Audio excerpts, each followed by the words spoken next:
The Stack. People, Business, Technology. With Dan Tomaszewski of Everything MSP.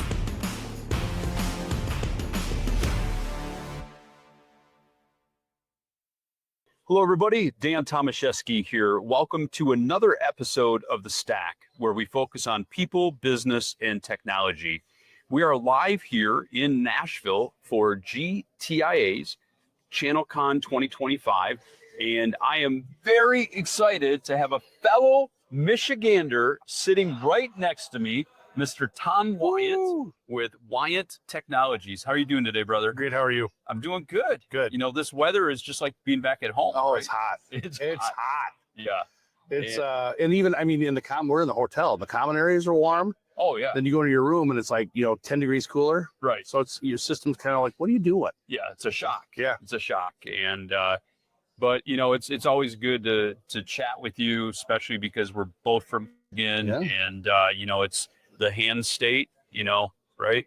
I'm here. Yep. And I'm there. right there. Yeah. Yeah. So I mean I was there. yeah. So I think we just lost half of our audience, you know. yeah, screw this Michigan stuff. Right, exactly. And you know, so one of the things that I love talking with MSPs about are those breakthrough moments. And you know, I think one thing that jumps out for every MSP is we all want to do it ourselves. Right? We all think we need to wear every single one of the hats, that it's easier to do it ourselves than to tell or train somebody else to do it. And what does that do to us? So I had this breakthrough a long time ago. I don't have to do it at all. When I finally accepted the fact that I didn't have to do it all, things got better. Okay. But I consider myself a tech first and foremost. I've been doing tech work for 31 plus years. If something happens, if I lose an employee, I'll do it. Okay. I'm better. I'm reformed. Now I replace them, but the problem is I don't have the bandwidth to do it all. Right. If I've got to do sales, I've got to do tech work, and I'm doing operation stuff, or I'm anything in the company. If I've got to stop and do something else because somebody can't do it or whatever, it's hire the right people, or hire people that can become the right people. Right. Train them, and then let them own it. Because even after I started delegating, I would still own it. Yep. And it doesn't work. Yeah. It gets in the way. You can't scale. I mean, there's only so many hours a day. I can work all day long, but it doesn't get us anywhere. Yeah. So, well, there's that cliche, you know, of being on the business versus being in the business. Yep. You know, I mean, we say it over and over and over again. Yep. You would think that right away that would connect to our brains and turn something on that says, okay, I need to stop doing it all. Yep. And I mean, let's face it, as entrepreneurs, we have that ego that, you know, only we can do it.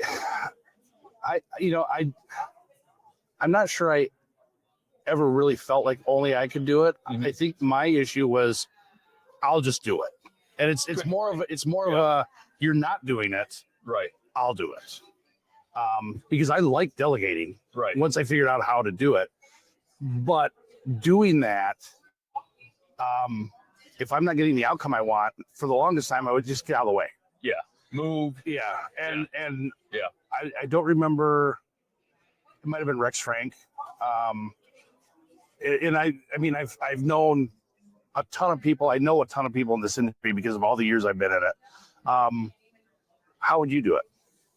Okay, this is the problem you're having. Yeah. Tell me what you think's got to be done. Yep. And then they think about it. And if you give them a hint, and they go off and do it. And all of a sudden, I'm not in the thick of it. Right. And I think, too, we often worry about it's not going to be good enough. And so if we don't give them that flexibility, give them that ability to fail, and then we'll never get to that point where they will perfect their ability. And it just shows a lack of faith and confidence when we do say move, want to do it ourselves. I'm here. I'm not in the office this week. Right. I've helped them with a couple things. Sure. Sure. But we had a couple of things come up that we did not expect to happen. And actually, we hired a new technician a month ago Okay. who fixed something that I would have normally had to do because I had to do a SQL and IIS and some other stuff. Yeah. And he said, yeah, it's all set now. And I'm like, what was it? And he told me. Yeah. And I'm like, holy crap, I don't have to worry about this anymore. Yeah. It's a process just to get to that point. Right. So How do you think that makes your team feel when you've given up, you've given up saying, I'm going to jump in and do it myself. And then you do give them that freedom, flexibility to take it on their own. I can see the ownership, Okay. which is good and bad.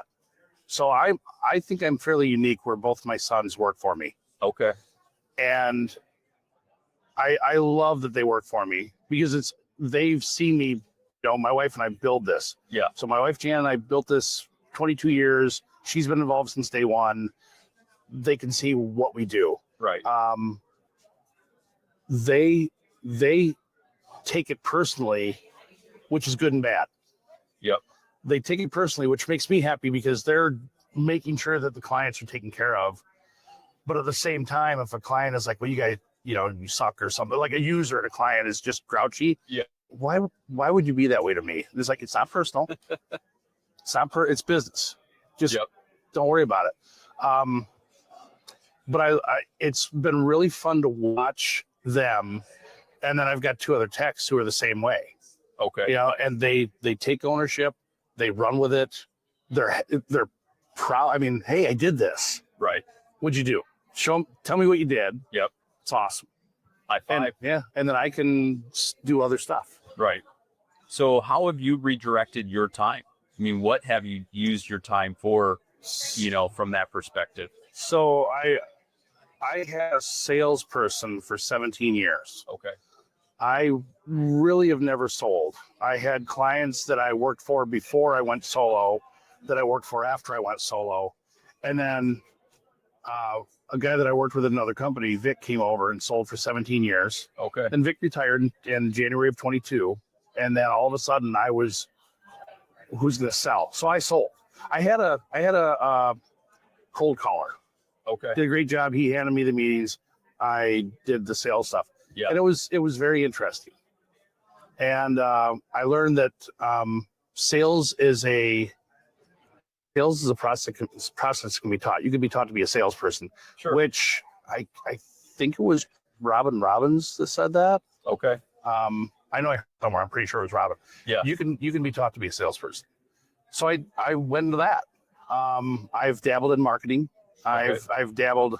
I spent a lot of time on account stuff a while ago. Yep. It's just anything I can do to make the business run smoother. If I don't have to do the tech work, I love getting into all the other parts of it. And we switched PSAs last year. Okay. I've spent probably too much time tweaking everything myself. Oh, yeah. So I don't have to. If I don't have to be involved over here, Right. I know how I want this to run. Yeah. And that sounds like an ego thing. But it's more of the guy that I used for onboarding, William from Easy PC. Okay. He's busy. He's busy as hell. Yeah. So I just kind of do it myself. And when I really need him, I ask. Yep.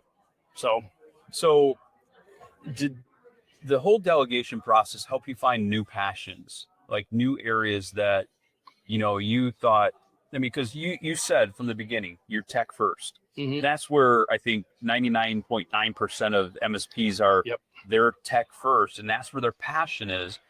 But all the other stuff, like sales, marketing, operations, et cetera, you have to do all those things. But when you're so ingrained in the technology, you're doing only little bits and pieces of that. And sometimes you can see like, wow, this part of the business is fun. yeah, That worked for you that way. the marketing I think is fun. Okay. Cold calling, not as much, but still. The area of business that we have been bad at for years, marketing. Our marketing has been horrible. Okay. So it's fun to get some of that stuff going. Yeah. And then we didn't do it for a while. Then we started doing it for a while. Now we're doing it again. You get attention when you market. Right. Otherwise, you're up there knocking on doors or talking to, hey, do you know anybody? Last year at an exchange event, there was a guy who did a talk about his company and what he would do differently now. Yep. And I think he was a one-man shop that grew to 130 people. Wow. And they said, what would you do differently? And he said, the first hire I would make was marketing. Okay. Not a tech, Yeah. not sales. Yeah. He would hire a marketing person. And that kind of hit me because I'm like, well, why have we ignored marketing for so long? Right. It's neat because to me it's a puzzle. Mm-hmm. You know, I still don't quite understand it, but I look at all the people using HubSpot or whatever else that have, get calendars and everything's integrated and all the emails are automated and stuff. Yeah. It's amazing. I think that's amazing because I can look at a server and say, okay, I'm going to set this whole thing up and here's your server and it's perfect. It's the same thing but different. Yeah. Yeah. Yeah. It's just a process you have to learn. Right. Let's shift gears a little bit.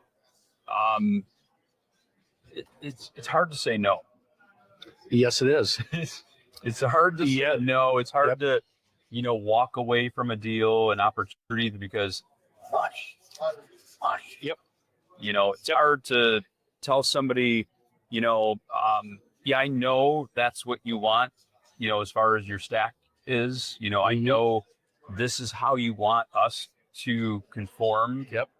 To operate, but it's not always the right fit. No. Have you found that to be 100% of your business? Yes. It's probably a couple years back. It was more than a couple years, but a couple years back, I really started putting my foot down. I don't want to do everything. Yeah. And the reason I don't want to do everything is because you've got the stuff that's great that fits in with what you're good at, and you can secure the clients and make everybody happy and things run. And then you've got the ones who are like, I don't like MFA. I don't like antivirus. I don't like this or that. I don't want to buy new machines. Right. When mine are dying. Right. And for the longest time, I would go, okay, fine. Well, because dollar, money's green. Yeah. But money isn't all green. What I learned, and it took me a long time, is that the clients that don't want to, I hate to say conform, the clients that don't want to do what they don't want to conform to your best practices. Sure. So MFA, EDR, MDR, all, everything, SIEM, everything. The stuff you've got to have to keep them safe. If they don't want it, you got to walk away. Right. Because they're going to cause you more trouble than the money's going to be worth. Yeah. I had a client ask me to help them with a compliance issue, but they didn't want to go manage services. They just wanted us to do the compliance and then walk away. And the problem is that the compliance they wanted to do requires ongoing management. Right. You can't. As does all technology, right? Yep. Yeah. I mean, it's, a lot of people are looking for that one done. Yeah. Right. Yep. It's like, you get that brand new PC and it's working great today, but without that TLC, the technology love and care, then it's going to slowly die that down. Yeah. Yeah. That's great. Yeah, it's exactly it. We used to do a ton of projects for clients that weren't managed or anything else. Right.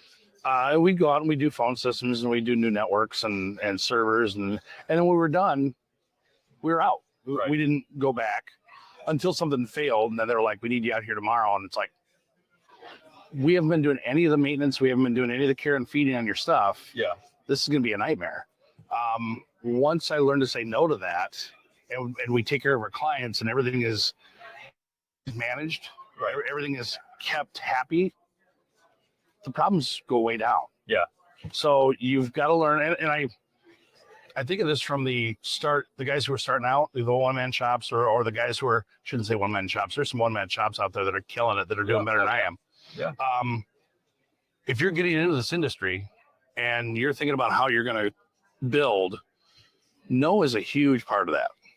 Well, we're so used to instant gratification where we, we see an opportunity, we have someone that calls us, and it's like, it could be a nice sized deal, but then we learn that They don't want to embrace technology the way it should be. Yep. They don't want to invest in technology the way it should be. Yep. Maybe the leader of the organization doesn't see the problems with everybody else's technology because they get the new computer all the time. They are the VIP and get special support. Right. Yeah. So they're like, hey, yeah, things are running fine For you. Jinx, buy me a Coke. Yeah. It's actually Pepsi here. I'm sorry. Oh, that's right. That's fine. I mean, they got Mountain Dew at the bar. There we go. There we go. But that's it. So I have a current client. One of the executives complains about antivirus, complains about everything. Right. But he's working on big files, staying up all the memory. We got to upgrade his PC. Yeah. And he emailed me and said, can we take all this security stuff off?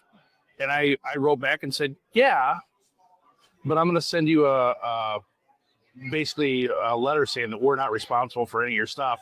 And if you get hit, it's going to cost you 10 grand to start. Right. And I never met. Yeah. For the longest time, this industry was, hey, I'm here to fix your problem. I fixed your problem. I left. Right. And then it got complicated and security got, important and people were getting hacked. And now it can't be that way. Right. I also think there's some confusion between, I don't know if you've read the book Raving Fans, I don't remember if I have. So, it's basically going, like satisfied customers not enough, right? Yep. So if there's a difference between satisfying a customer and satisfying a customer. And what I mean by that is, you do want to go up and above. Yep. You want to exceed expectations. You want to call them before they notice a problem. Yep. Because we have that crystal ball approach to managing technology. Yep. Now, there is no magic wand, but that crystal ball, we can see through our tools that maybe there's some type of issues on their system, and that if we don't do something, it's going to blow up to be a big problem. Yep. Right? Yep. So that's creating raving fans. Mm-hmm. You don't create raving fans, in the long run by saying, yeah, no problem. Don't worry about MFA. Yeah, forget it. We'll turn a blind eye to it, right? That customer, that client might be happy right away, but when an incident happens, they're not going to be happy. Yep. We didn't do our job. Yep. So we have to differentiate, right? What is creating a raving fan or exceeding expectations? So, because security is security. Yep. And you cannot compromise. No. It's This industry was a lot easier when I started. Yeah. I started out on the other side of the fence, so I worked for a vendor. I mean, not a vendor. I worked for a company doing internal IT. Yeah. Just about 6 years into that, I went to the IT service side, and back then it was, I'll show up and fix your stuff and leave. Yep. And then I started this with my wife. We started this, and it was the same thing. We'll get there and we'll fix it, and I'll talk to you later.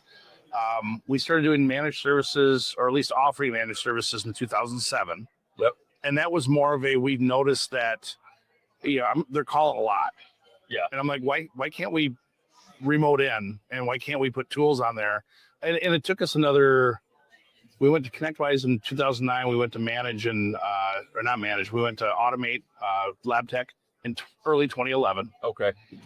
And that was the game changer. It was like, all of a sudden we could say, look, we can be on your stuff when you need us. Right. We're going to monitor it. We're going to fix problems that we can fix automatically. Yep. And we're also going to provide your antivirus software, so you're protected. Yep.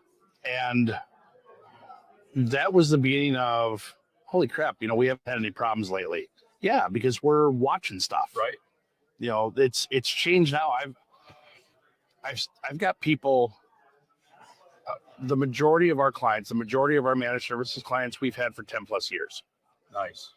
And I think it's just because we take good care of them. Right. I mean, I've met with prospects whose biggest complaint was it takes a day to get a password changed. Oh, wow. Yeah. And I don't think that's creating raving fans. No. We have password changes done in 15 minutes. Yeah. There's monitoring and managing everything, but you still got to provide the correct customer service for it. Right. If you don't have somebody available to handle some of this stuff, It doesn't matter how great your security stack or your hardware or anything else is. If you can't take care of their problem in a decent amount of time, Yep. they're not going to love you. They can't do their job. Yep. Right. And our whole point is to enable them to do their job and be Right. efficient and grow their business. Exactly. Tom, it's been a pleasure. Thank you very much. If there's one piece of advice that you would give to an MSP today about delegation or saying no, what would it be? It's going to be hard, but you got to do it. And it took me a long time. The biggest thing for delegation is you have to train. You can't just throw people at a job and expect them to pick it up. We have a vendor that lets us build our own training. Yeah. I record videos. I assign it to the guy. When we hire a tech, they get added to the tech group. It trains them on how I want everything done. Nice. Train them, support them while they're getting going, and let them go. Yeah. And your life is way easier.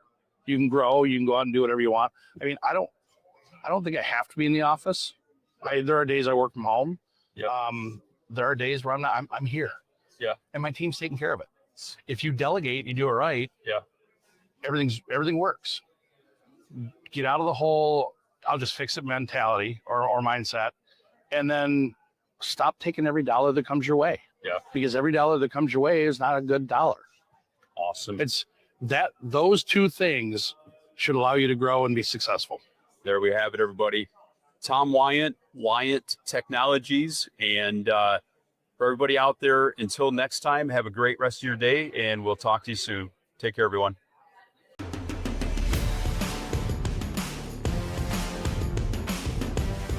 Thank you for listening to The Stack.